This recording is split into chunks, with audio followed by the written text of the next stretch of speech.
It's the radio guy, Mike Prince. Welcome to another live episode of the Mike Prince Show right here at the Open Mic Broadcast Network.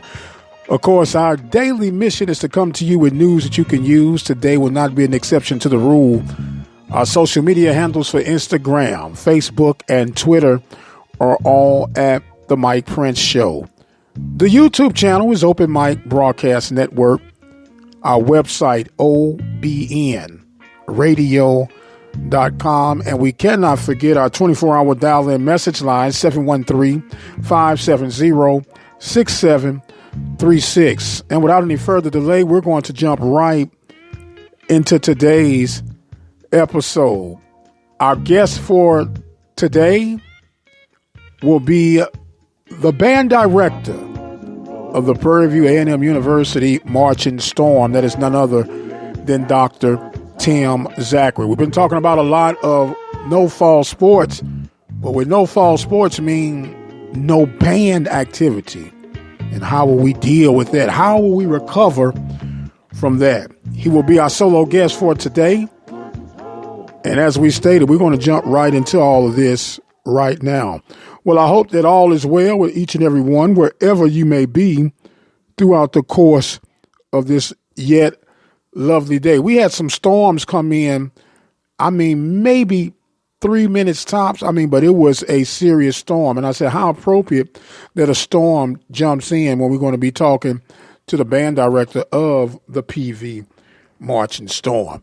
Well, we know that the pandemic has changed up everything, has caused all kind of scenarios of what coulda, woulda, shoulda.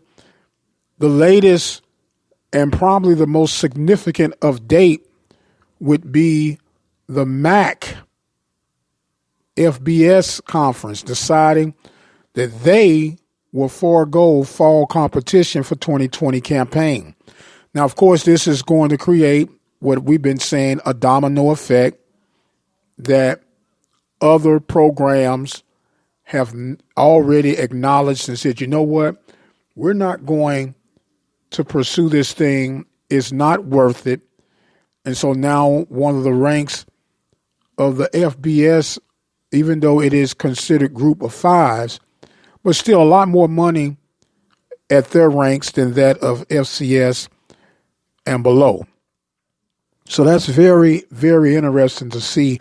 And another tie into that, the MAC was part of the University of Buffalo, and everybody that's familiar with Prairie View A&M University athletics, knowing that the newest athletic director once worked at the University of Buffalo. So we'll try to catch up with Dr. Reed later on just to see if he had any hint that this would be coming down the pipes. And speaking of coming down the pipes right now, everyone is somewhat forwarding towards spring athletics. And although it's a unique situation, I still don't think it would be something that you could probably pull off trying to get all teams, even if it was restrictions of travel. So I came up with a scenario that I think would be pretty good. Instead of trying to play 8 games, 4 games within the division, how about just have 2 games? One game would be your traditional spring football game. In Prairie View's case, it would be purple and gold. Texas Southern would be maroon and gray, and whatever you call it at your respected areas. And then for the second game, just play a rival game.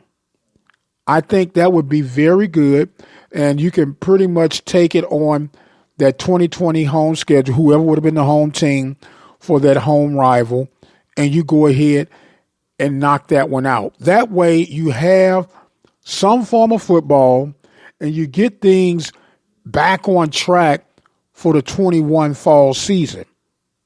I think that's a more realistic goal, a goal that could be handled, and a goal that could actually generate a little income. Now, with it being unique circumstances, do you split the gate since it'll only be one game? Those are some logistics that will have to be worked out. But I think it's worth looking into. You guys let us know on the message line what you think. 713-570-6736. We are going ahead for a break. And when we come back, hopefully we'll have Dr. Tim Zachary lined up and ready to go. You listen to the Mike Prince Live right here at the Open Mic Broadcast Network. Keep it where you got it. We'll be right back. At 17 cents a day, you can make a huge impact on our local and regional high school and college student athletic coverage. We provide talk shows, live game coverage, and much, much more. But we need your support to move forward. Visit our website today at obnradio.com. Click on the PayPal button, which is safe and secure, and become a listening partner today. At 17 cents a day, you can make a huge impact. 17 cents a day comes out to $60 a year. Will you become part of the Open Mic Broadcast Network team? Visit that website at obnradio.com and become a listening partner today. Serving the community through faith and athletics, the voice of student athletics, the Open Mic Broadcast Network, Prairie View, Texas. We'd like to recognize sponsors. Attorney Lee Van Richardson, located at 1047 Austin Street in Hempstead, Texas. Their phone number is 979-826-8008. Diva Skin Conditioner, located at divafeet.com, D-I-V-A-H feet.com. Their phone number, 903-270-0026. Prairie View Athletic Club, serving student athletes since 1986. Their phone number is 936-857-5817. Temple of Refuge Ministries, located in Prairie View, Texas, at 45372 Old Highway 290. Brazos Valley Schools Credit Union, several locations to serve you. Katy, Rosenberg, Brenham, Bryan, College Station, and Waller, Texas. Their phone numbers, toll free, 855-391-2149. If you or your business would like to be a part of the sponsorship team here at the Open Mic Broadcast Network, contact us at 832-213-8824. And welcome back. Mike Prince Show Live right here at the Open Mic Broadcast Network. As promised, we have the hardest working band director in all the land. That is none other than Dr. Tim Zachary of the PVAMU Marching Storm. How you doing this evening, Coach? I'm doing well, sir. I cannot complain. You cannot complain? Good evening. Well, it wouldn't matter if we did anyway, huh? Not at this moment, man. As I say to my students and my staff, this is a moment in time where you can either make yourself better or wallow in self-pity, and I choose to make myself better. Well, here, sir, and I would follow that train right on you. Now, of course, there's been a whole lot of talk about the spring attempt for fall sports as we know it throughout the Southwestern Athletic Conference. Other conferences are throwing in the towel, saying enough is enough. And people think about the athletic part of it, but there's a band part of it that's just as affected. How you been dealing with all this, sir? We took it head on. We didn't try to sidestep it or wait for other people to come up with ideas. My staff, we got together in May when we saw how the ball was rolling down the hill, and we knew that it was going to be one or the other. And we came up with 4 different scenarios that were possibilities, 5 if you include going back to normal, but we all ruled that out in May, given the outlook as far as all the things of COVID-19. So we came up with 4 other plans to address the issues. We submitted those plans to the university. And as things unfolded, it was, the SWAC conference decided that we would move the football season to the spring. That kind of gave us some answers as far as what we're doing. We're still waiting on the administration to give us the final go-ahead as far as what the semester is going to look like. But we have plans in place. We still have the band. One of the things that we went into the negotiations with and put on the table was to make sure that we advocated for student scholarships during this very rough time.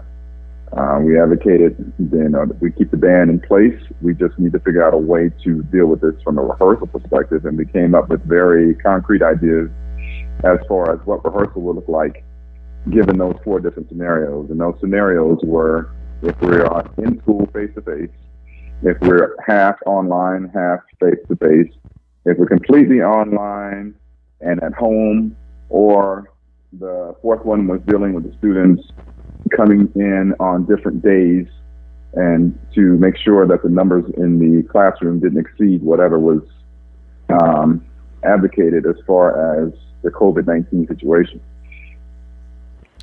So with all those scenarios, a lot of coffee and Zoom meetings, I'm assuming.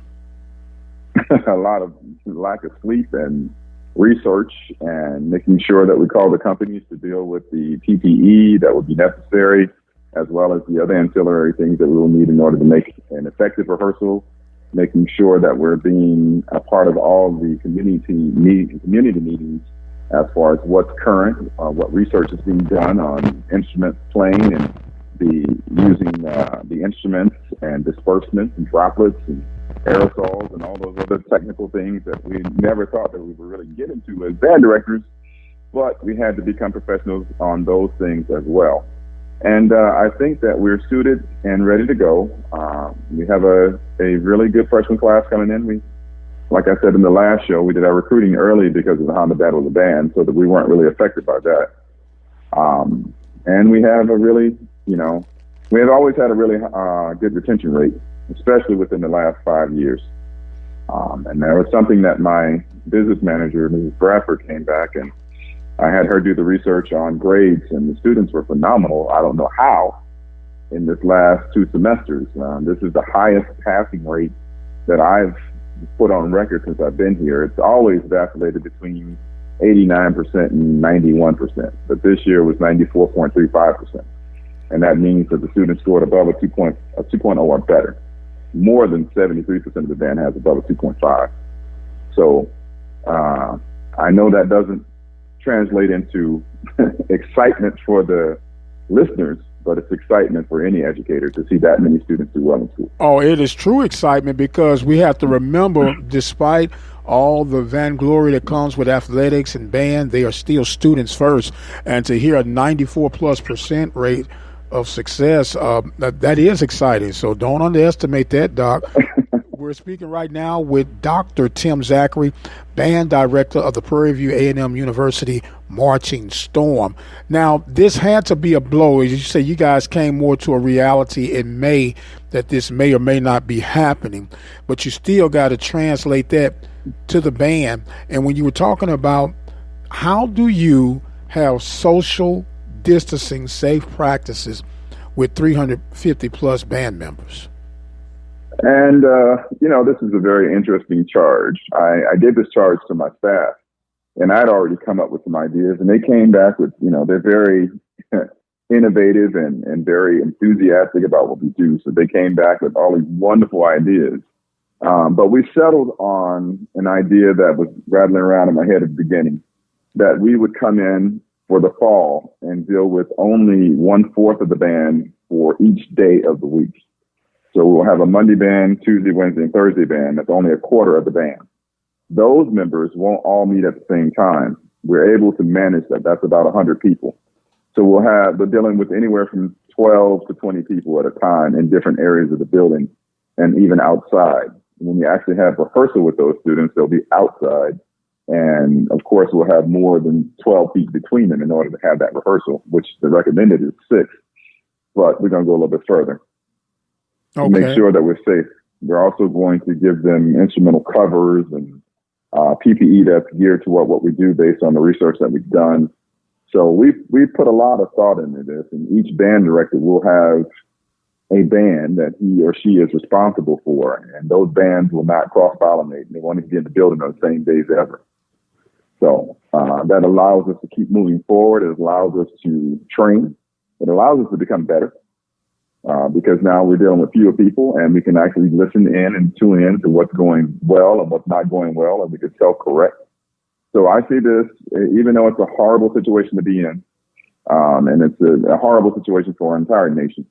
But I see this as an opportunity for us to grow. To grow in numbers or grow in perfection?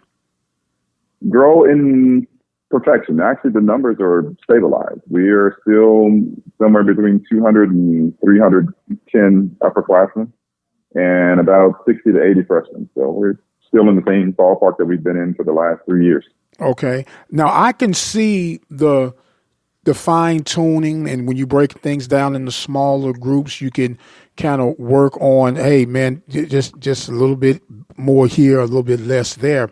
But when it comes to the precision part of the marching, that's got to be pretty challenging when you're separated like that, as far as getting all these sessions in. Oh no, that's actually something that we can key in more so than anything else, because now we're able to see everybody's definition of their marching style and to correct it immediately. Dealing with smaller bands and smaller groups of people, we're able to space them out and see exactly what they're doing. As far as the maneuvers, I think that's what you're alluding to. That's more difficult to teach when you're this spread out. But right now we're going back and retooling just what it looks like, what an exciting marching style is, what flash means to PV, and going back and doing some research and bringing those things that were really, really hot back and bringing those and taking those things that were not out. So we have to realize there's a new normal for the moment. Absolutely. And we can seize this moment or we can succumb to it. I prefer to seize it. Absolutely. That's why you're in charge, Doc. We're talking right now with Dr. Tim Zachary, band director of the Prairie View A&M University Marching Storm. And with all the different challenges and people have to adjust on the fly. And I've heard you say the good that has come out of this pandemic situation, where it's allowed you to, trim some of the fat, if you would, on how things were being operated. And just like any organization, what are some of the setbacks that you're going to see that are going to be difficult to overcome dealing with this pandemic? My personality, the only setback that I see is the students won't get the true experience that they would have gotten had this been a normal year. But we're, really focused on making sure that we give them as close to the experience they would have had. But you have to also realize, without football games and all the pageantry that goes along with the fall season and semester, that's going to be difficult to do. But we've come up with some very innovative ways to challenge other bands. I'm in the Association for the SWAC Band Directors. We are reforming and reorganizing. In fact, I spearheaded that to bring us back together. All 12 band directors, well, for now, 10, it'll be 12 next year, are on the same page. We shared a lot of information about what we were trying to do and what we couldn't do, given the limitations of our different states and different institutions. But, as I put on the table to those guys, 80% of what we do is the same. 100% of the people that we serve are the same. Okay. So are you able to give us a little sneak peek of some of the things coming down the road? On the table right now, we are talking about doing virtual battles, challenging one another. And of course, we're going to do it in a fundraising way. But the only thing that we can do right now with any true success is stand performances. So we are in the works of trying to work that out so that we can entertain our audience and keep our skills sharp at the same time. Nothing grinds and makes you better than a really good competition. Absolutely. When you don't compete, you really don't have a reason to get up in the morning and do your best. You just don't. Okay. Now, how would this virtual battle of the bands work? Would it be on a designed universal page, or would it be on a host school's page? How would that work? Well, we've worked it out, and right now we're in negotiations with different platforms, and we're having them come back with their suggestions and what they could do for us. And of course, we're going to choose what's best for us. One of the platforms was using a pay-per-view service that worked with one of the institutions. We have other formats with our own digital team. In fact, in my budget, my emergency budget, I requested money for recording and doing digital and videos and having professional editing. I think that in this time, it's more important for us to keep a image in the public eye, more so than ever. Because just like, all the great fighters, when they're not fighting anymore, people forget. Absolutely, absolutely. And we got to keep fighting that good fight for the sake of the Marching Storm. Now, I wanted to ask you this. When you think of the Marching Storm, you inherited a style, a tradition, and when you came in, of course, you don't want to try to fix something that's not broken. And then you have a part of you that you want to add just a little bit of your signature on that. How challenging is that to implement some of your creative juices that flow? And then how far have you gotten along that scale as far as you putting your signature on the band? Well, you'd have to know my history in order to understand my influence on the Marching Storm. And you'd have to understand my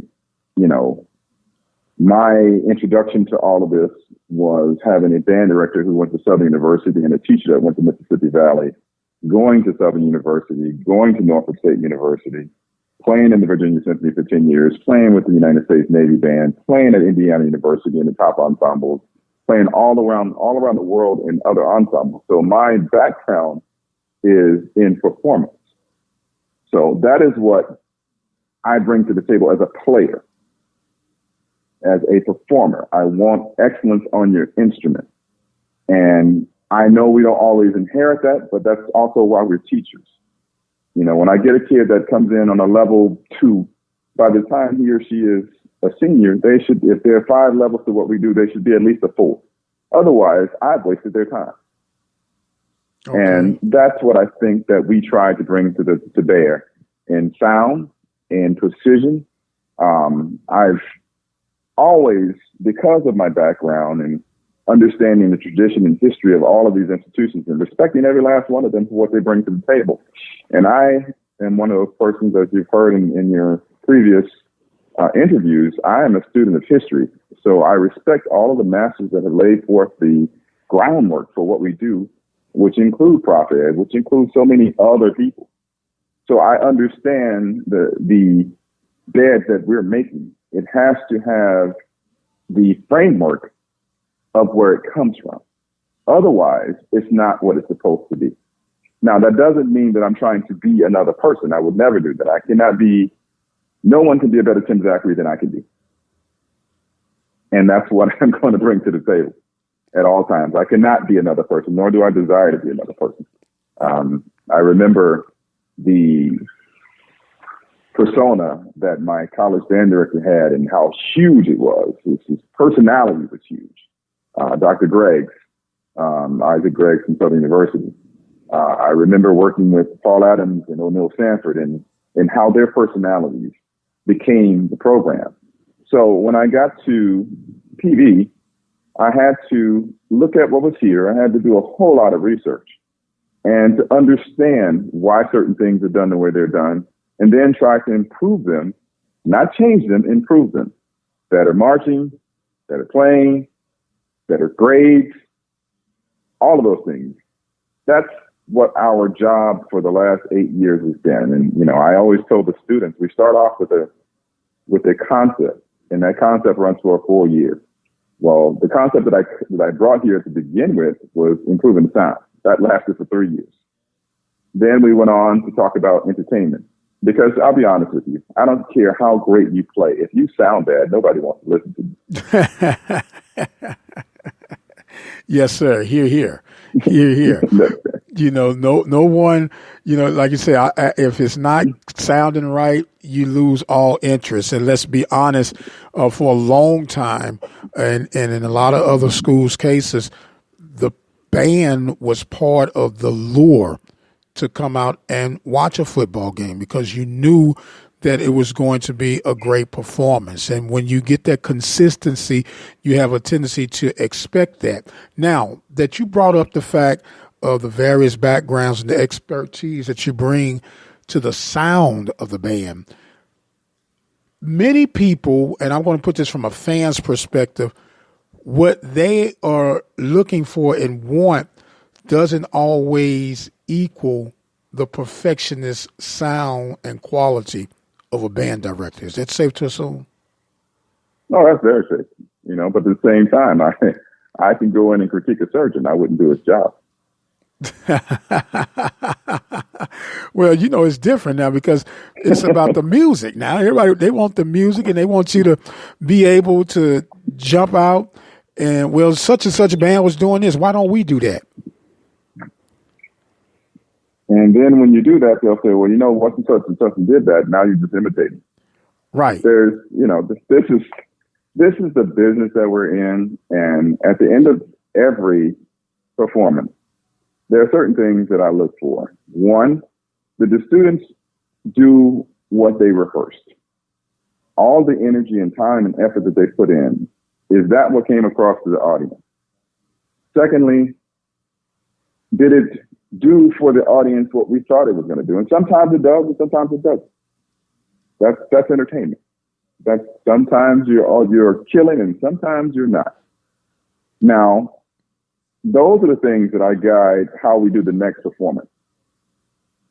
Those give me it's like having bumpers. It pushes me right in the right direction. Did it have enough of this? Did it have enough of that? Or was that a hit? If it was a hit, let's figure out how we can hit again with something like that.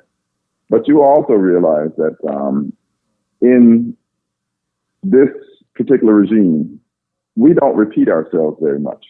Mm-hmm. In fact, you can go back in the 8 years and you may find 2 shows that we did more than once in the entire time that we've been here, from year to year. So that requires an incredible amount of attention to detail, an incredible amount of thought and processing and innovativeness, creativeness, that I don't think that the average person understands, to keep the framework of the Prairie View A&M Marching Storm so that when you see it, you see the entertainment tonight. You see the drum majors in their entrance, and it identifies and puts that stamp that this is the band. But you also see, wow, I've never seen any other band do that, ever. Right. And, not only as a band director, but as a person, that's, Miles Davis said it best, as an instrumentalist, if you get up and you don't feel like you left anything down there for the other instrumentalists to grow from, you need to change what you do. Wow. That's pretty heavy. That's pretty heavy. You can say get out the door because you wasted everyone's time. Right. You're not bringing anything to the table. We're talking right now with Dr. Tim Zachary, band director of the Prairie View A&M University Marching Storm, talking about the precisions and the excellence that goes forward into putting together a show. And when we go back to the disappointment that the band will not be able to perform at which they were expecting, how does this affect the recruiting for those who would be seniors? Do they try to come back for another year of marching, or do they move forward? How does that work out, Doc? I am a stickler for, I have my Dr. Lee moments from the movie Drumline. I have those moments. Mm-hmm. And when you are finished what you need to do here, it's time to move on. Whether you're finished with band or not, it's time to move on. When you finish your curriculum, it's time to go. Okay.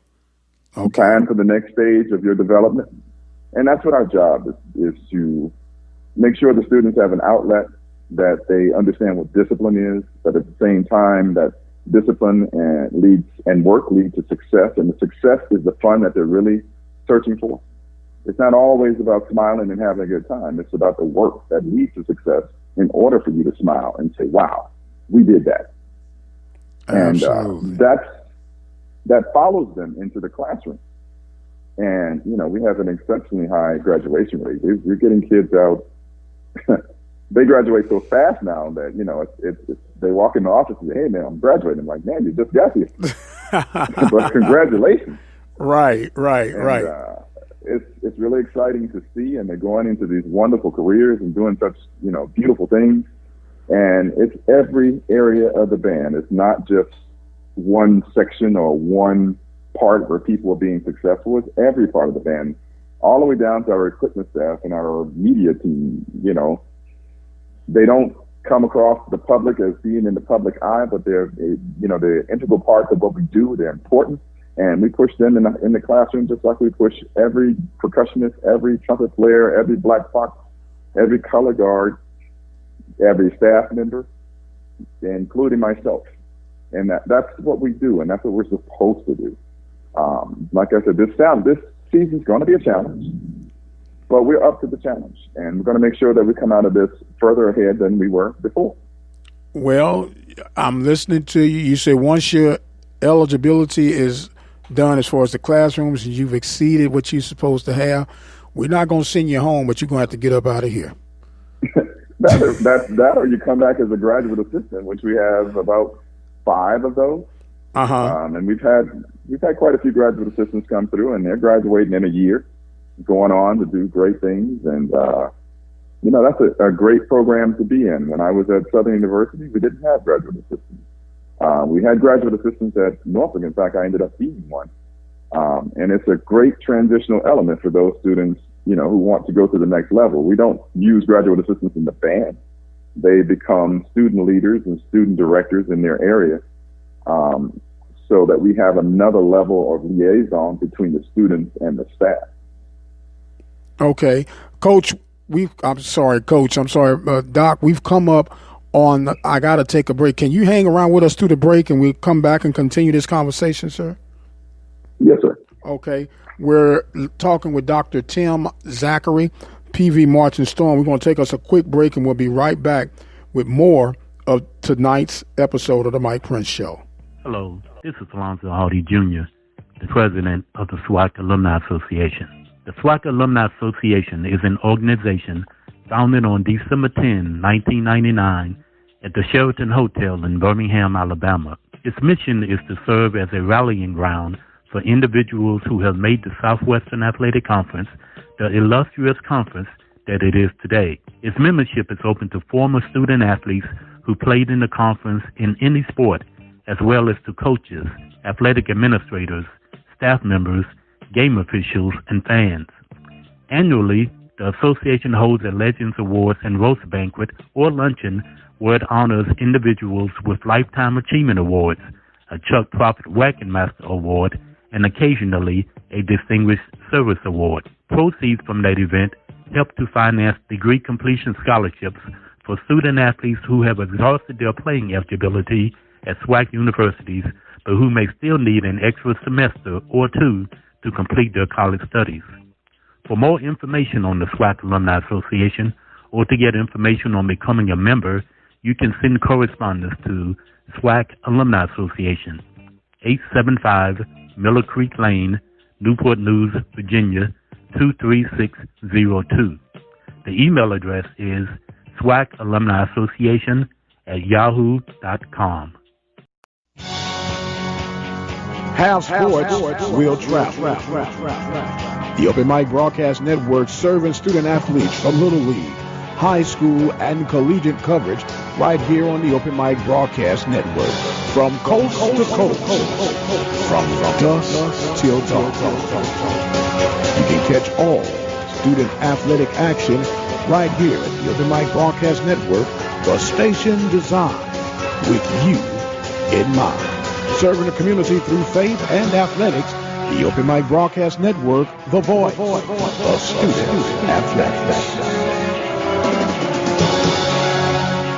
At 17 cents a day, you can make a huge impact on our local and regional high school and college student athletic coverage. We provide talk shows, live game coverage, and much, much more. But we need your support to move forward.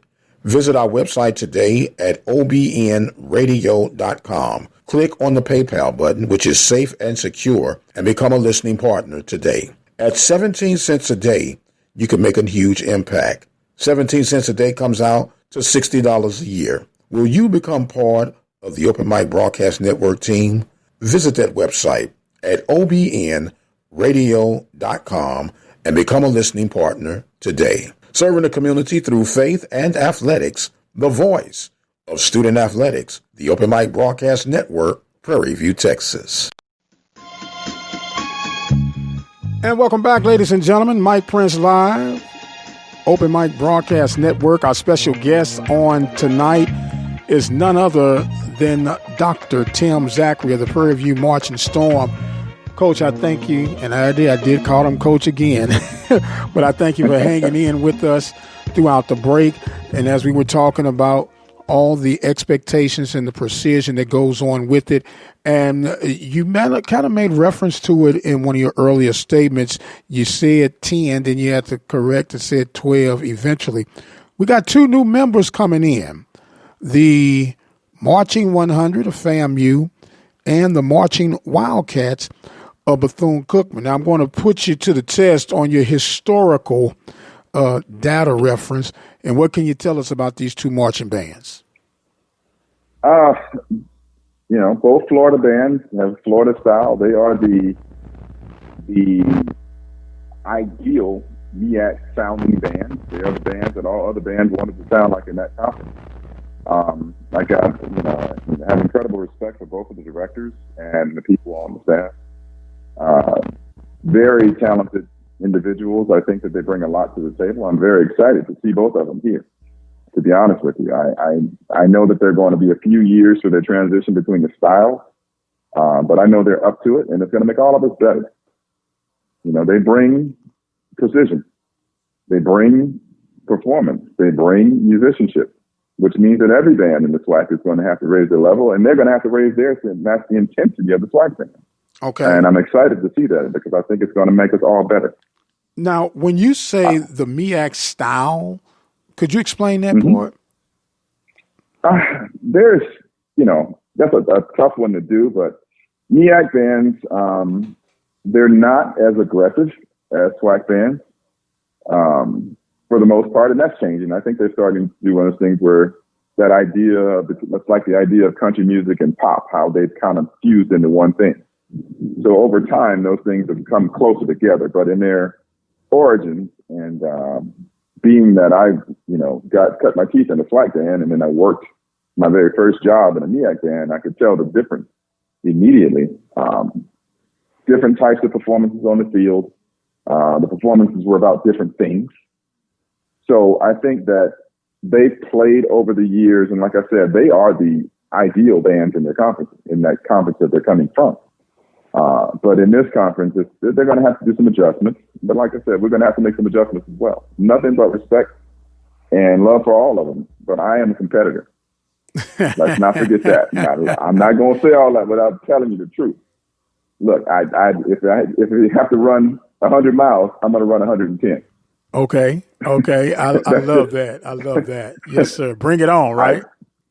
I'm meek and mild, but at the same time, I'm probably one of the worst competitors that you want to face. Well, would you say a worst competitor or just a fierce competitor? I'd say the one that you don't want to face, because I'll do what it takes to win.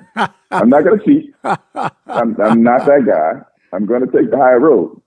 But whatever it takes to get the W is what we're going to do. Okay. I don't care about the other band, and the band members in my band will tell you now. I never talk about other bands. I don't have anything to say about them, other than good things.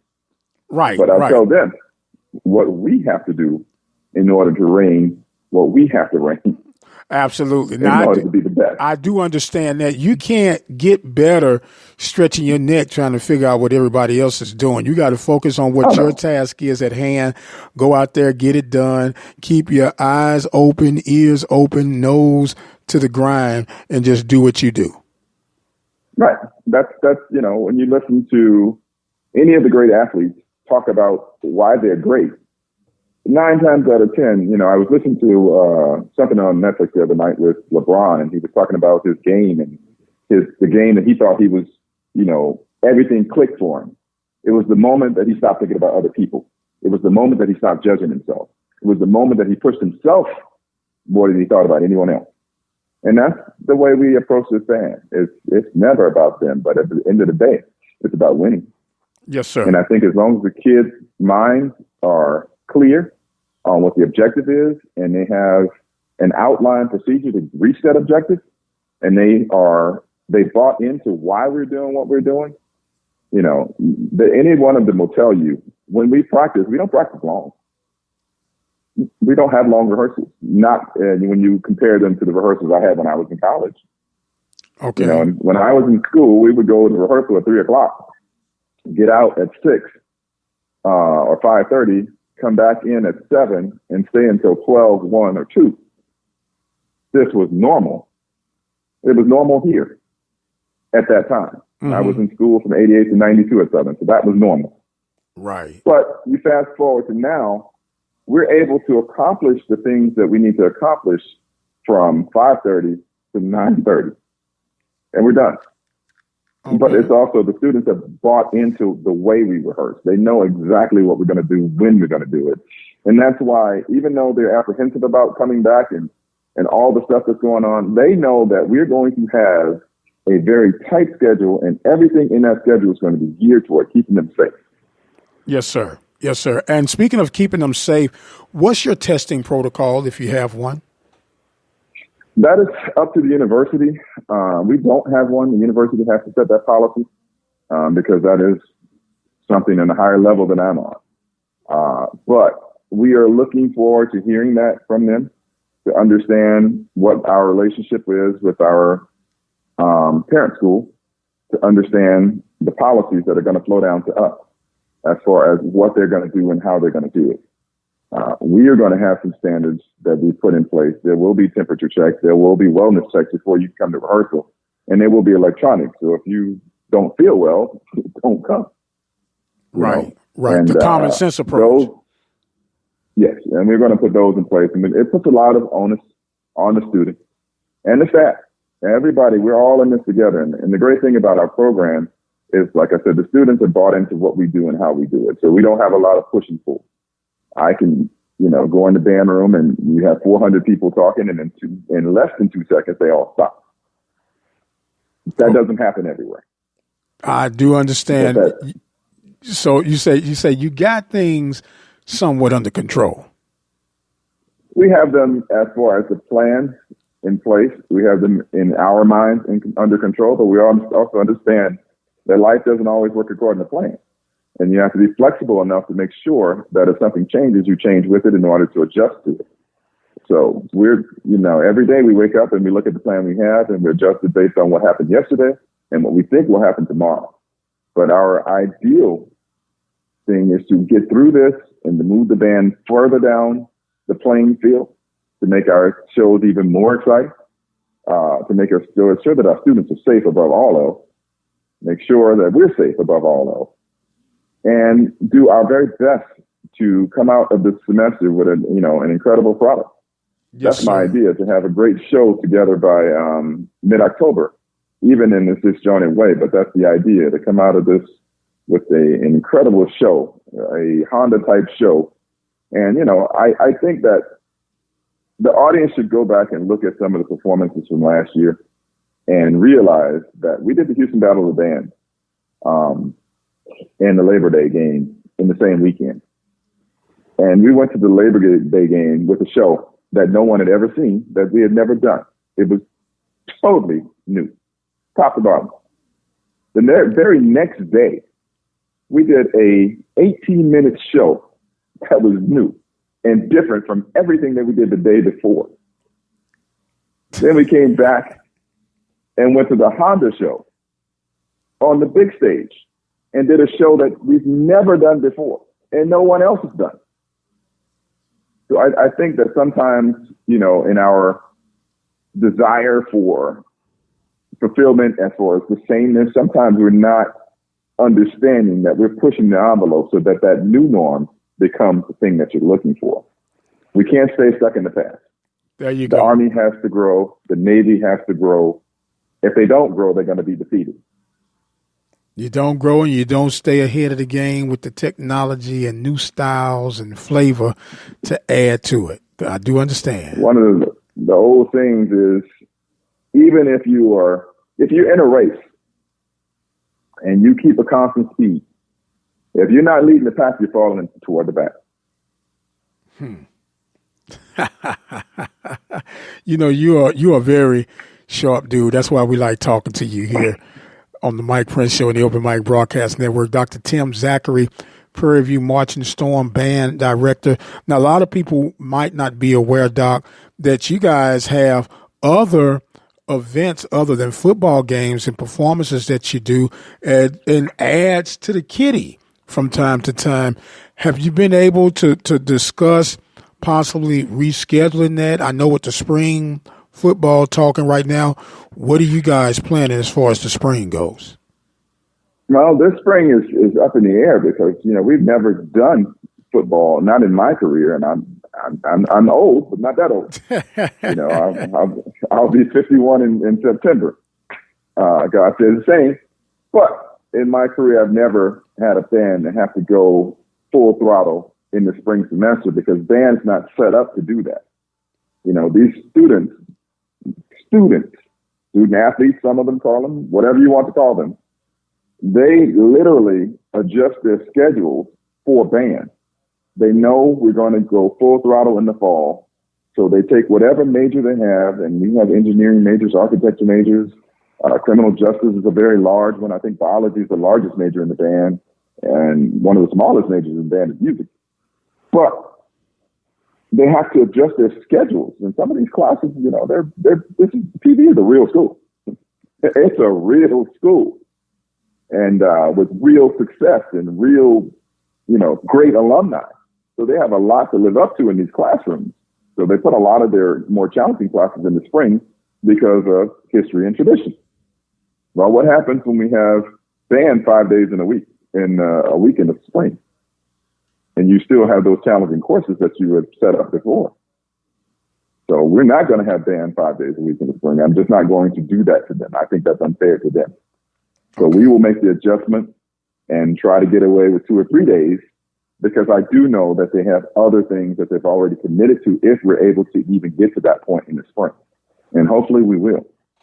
But those things are already rattling around in my mind and the staff's mind that we may have to make adjustments based on the fact that we're in uncharted territory when it comes to doing band in the spring, along with all the other things. You still have basketball, you still have baseball, you still have all the other sports, as well as, the concert season for band. And there are lots of things that, we're layering on this cake that I hope it's not one of those wedding cakes that flops because there's so much stuff on it.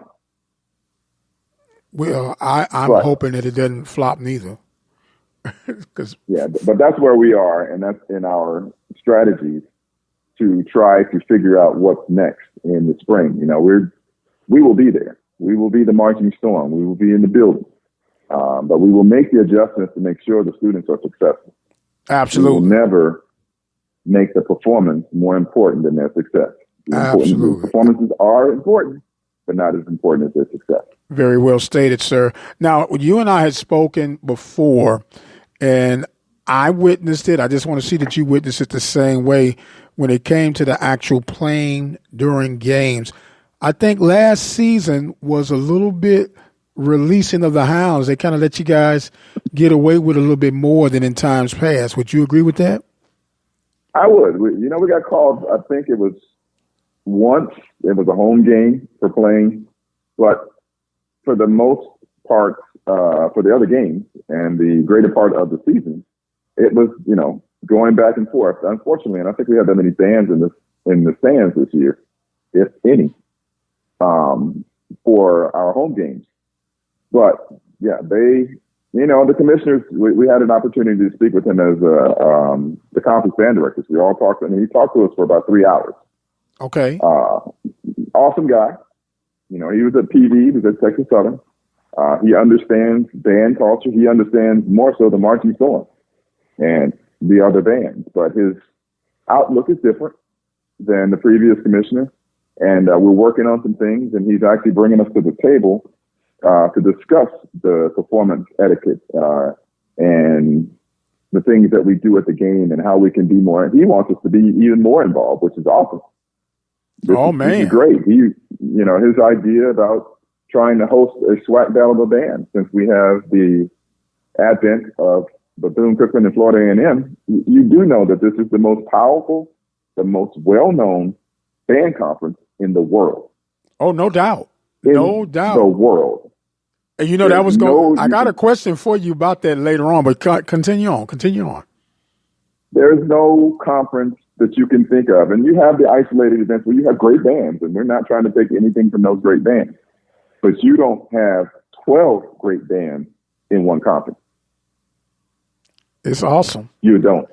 It is absolutely. So we have to make sure that we turn that into dollars and advancement for our students and our institutions.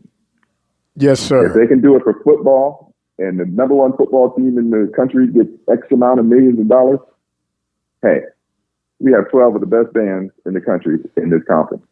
I'm hearing a Jerry Maguire moment. Show me the money. That's all right. Now, time for us to have a little fun and put you on the hot seat at the same time, sir. Okay. Other than, of course, the Marching Storm, give me your ranking of the bands and why. Does it include the new ones or just the old ones? Include the new ones. Let's have fun. Include the new ones. It's so different to do that. This is what I'll do.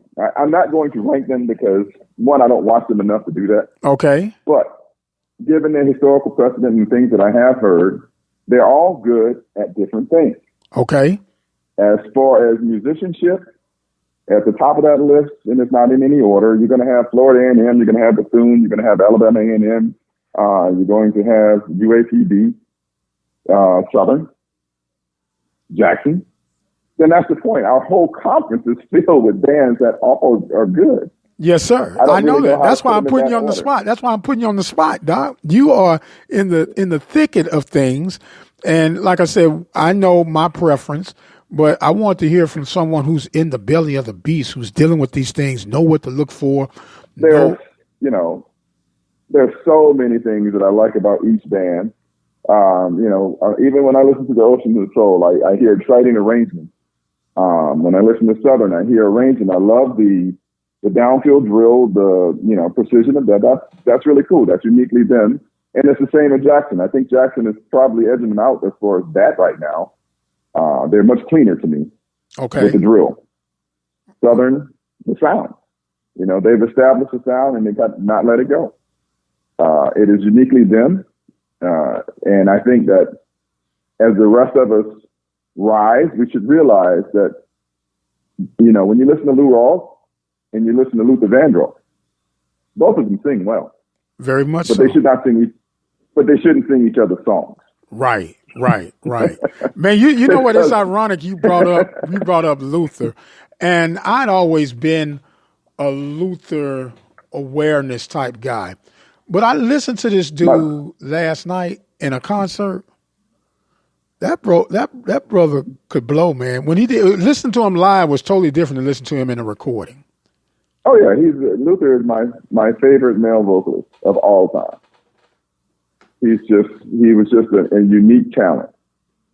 And that's the same thing you're asking me about this is the same thing it is about the band. Michael Jackson is my favorite performer of all time. Not my favorite voice, just my favorite performer. Okay. I got you. See, the only problem that I had with Luther, he didn't write a lot of original songs. Now, he would take somebody else's song and own it, but he never did. Oh, yeah. But that dude was something else, man. I have a greater appreciation for him. That's crazy. And that's what you're talking about now is different types of gifts. That was his gift. Mm-hmm. Whereas someone who didn't sing as well, but who was an incredible songwriter that doesn't get the credit for it, James Brown wrote 5,000 songs. Right. And it was the type of song at the time that the country needed. Right. And the people that listened to them needed. So there are different gifts in music. And those are two extremes of the gifts. Yes, sir. And when you speak about the music part of it, to me, one of the most prolific writers that I thought was underappreciated was Sam Cooke. A lot of them liked him for his vocal talents, but that dude was a masterful writer of songs. Oh, yeah. He was definitely a wordsmith. He put things down that I think will have an eternity as long as we got, something to play it on. People will listen to him. Yes, sir. He's one of those voices. Yeah. And we have bands like that. And that's the thing about it. These bands have those Luther-type voices and the Sam Cooke-type voices and different appeals for different things. And I think that's what's exciting about bringing the next two bands in because now they're bringing in, you know, a whole lot of technique, a whole lot of precision, different types of writing. But they're going to have to get a little bit of this gumbo that we got going on down here to go with the fancy speech that they got going on over there. I'm reading in between the lines, Doc. Hey, baby, welcome to SWAC country. Y'all good, but you're going to find out just how good you got to get once you get on that field with us. And the words of one of my favorite professors, Prof. Jones, they haven't gotten any SWAC hours yet, so. Yes, sir. You got to get some SWAC hours first. You got to get some SWAC hours, and you know what? You're going to earn every last one of them. Doc, you are always a breath of fresh air, a wealth of knowledge, and I want to give you an opportunity to have some closing thoughts and comments as we get ready for this segment, and we're going to wind down after a while. The floor is now yours, sir. Well, first and foremost, I appreciate you giving me the opportunity and the platform to speak to the PV Nation and to make them aware of the things that we're trying to do in order to bring our students back safe. And I'd say to all of them, if you have an opportunity to get to know some of these students, do it. They're all real people. They all have real challenges. And for those of you that are alumni, you're living in an area that they're going to have to get to. So you've been where they are, and you can give them some guidance if you want to reach out to them and help to support them. There are a lot of them that are going through some really hard times dealing with this COVID-19 era that we're in. And there are lots of challenges, too numerous to mention. And if you want to just give to the institution at this moment, because there are a lot of students that are in need and in hurting areas. I had one that emailed me earlier about housing and those things that we would love to take care of. But as you know, our scholarship budgets are finite. They are finite, which means that there's an end to them. And at that ending point, that's when we need to have a strong PV Nation to step in to help these students get to the finish line. So first and foremost, we want to thank you all for your support and all the energy that you've given us. And since 1912, I believe the band has been going all the way up to 2020. And we'd like to say that, you know, we pray and hope that everyone is safe and continues to be safe and to look at this situation. And that someday, soon, I really hope that we'll all be on the other side of this and we'll be able to look back at it, not with a laugh, but at least a smile. Yes, sir. We got through it. Yes, sir. Thank you so much, sir. Dr. Tim Zachary, Prairie View A&M University Marching Storm. We're going to take a quick break and come back with our closing thoughts and comments. You're listening to the Mike Prince Show live. We'll be right back. We'd like to recognize sponsors. Attorney Lee Van Richardson, located at 1047 Austin Street in Hempstead, Texas. Their phone number is 979-826-8008. Diva Skin Conditioner, located at divafeet.com, D-I-V-A-H feet.com. Their phone number, 903-270-0026. Prairie View Athletic Club, serving student athletes since 1986. Their phone number is 936-857-5817. Temple of Refuge Ministries, located in Prairie View, Texas, at 45372 Old Highway 290. Brazos Valley Schools Credit Union, several locations to serve you. Katy, Rosenberg, Brenham, Bryan, College Station, and Waller, Texas. Their phone numbers, toll free, 855-391-2149. If you or your business would like to be a part of the sponsorship team here at the Open Mic Broadcast Network, contact us at 832-213-8824.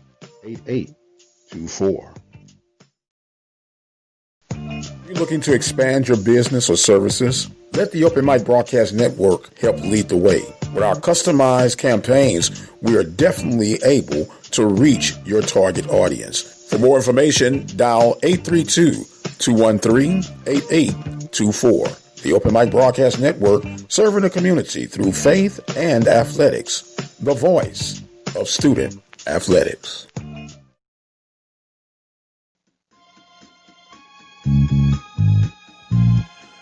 And welcome back. We have come toward the end of another episode here at the Open Mic Broadcast Network. We want to thank our guest, Dr. Tim Zachary, band director of the Prairie View A&M University Marching Storm. Always full of information, knowledge, insight, and just straight fun to have on the show. A lot of you guys appreciate him when he comes on, and he is just as integral as any athletic program, and that's part of our mission here at the Open Mic Broadcast Network and the Mike Prince Show, to give you the news that you could use. But as for right now, the time has come where I must exit stage left. We want to thank our sponsors on tonight. I want to thank each and every one of you that have joined in with us for another episode here at the Mike Prince Show. We got some new things coming right down the road. We'll talk to you about that throughout the course of the week. And don't forget, you can join us Monday through Friday, 10 a.m. Central Standard Time. I've got to go for right now, but until the next time, you guys be blessed, and we'll see you on the other side.